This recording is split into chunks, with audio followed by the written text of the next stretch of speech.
போன வருஷம் இதே நாள் 1:30 மணிக்கு வந்து பார்த்திங்கன்னா, எங்கள் அப்பா எங்களை விட்டு போனார். எங்கள் அப்பா இல்லது வந்து பார்த்திங்கன்னா வந்து எனக்கு இந்த மாதிரி நிறைய விஷயங்கள்ல வந்து பார்த்திங்கன்னா வந்து ஒரு கவலை தெரியுற விஷயம்னா, மனதைரியம்.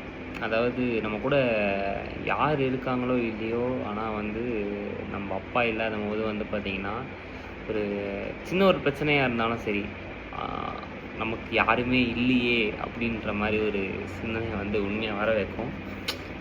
நம்ம அது அது எப்படி சொல்கிறது எக்ஸாக்டாக தெரியல. இப்போ நம்மளுக்கு இப்போ 100 பேர் தெரியலான்னு வச்சுக்கோங்களேன்.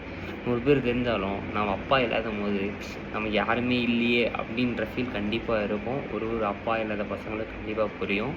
அண்ட் பார்த்தீங்கன்னா வந்து எங்கள் அப்பா இருக்கும்போது வந்து ஆக்சுவலாக எனக்கு பெருசாக வந்து தெரியல. விளையாட்டான்ட்டேன். அந்தளவுக்கு நான் வந்து அவர்கிட்ட பேச்சு வச்சுக்க மாட்டேன். ஆனால் வந்து நான் வந்து இப்போ ஒரு என்கிட்ட எதனா சாப்பிட்ணுன்னு போய் காசு கேட்குறேன்னு வச்சுக்கோங்களேன். அவர் பாக்கெட்டில் வந்து லிட்டரலாக வந்து இது எப்படின்னா, அவர் 200 தான் வச்சுருப்பாரு. அதையும் எனக்கு கொடுத்துருவாரு.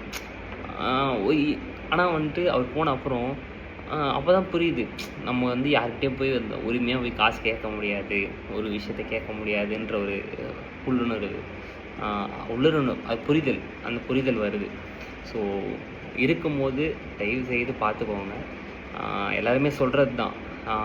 இருக்கும்போது அவங்களுக்கு வேல்யூ பண்ண மாட்டோம். அது லிட்ரலாக வந்து எல்லாருக்குள்ளே இருக்கேன். ஆனால் எப்படி சொல்கிறது, அவர் ஃபேஸ் பண்ண ஸ்ட்ரகிள்ஸ் அப்போ எனக்கு புரியல. ஆனால் அவர் போன அப்புறம் அதே ஸ்ட்ரகிள்ஸ் நான் ஃபேஸ் பண்ணும்போது எவ்வளோ அது அது சொல்ல வார்த்தையே இல்லை லிட்ரலி. ஸோ நான் எங்கள் டேடியை வந்து ரொம்ப மிஸ் பண்ணுறேன். ஸோ நீங்கள் உங்கள் பேரண்ட்ஸை வந்து ரெஸ்பெக்ட்ஃபுல்லாக நடத்துப்பேன். நன்றி, வணக்கம்.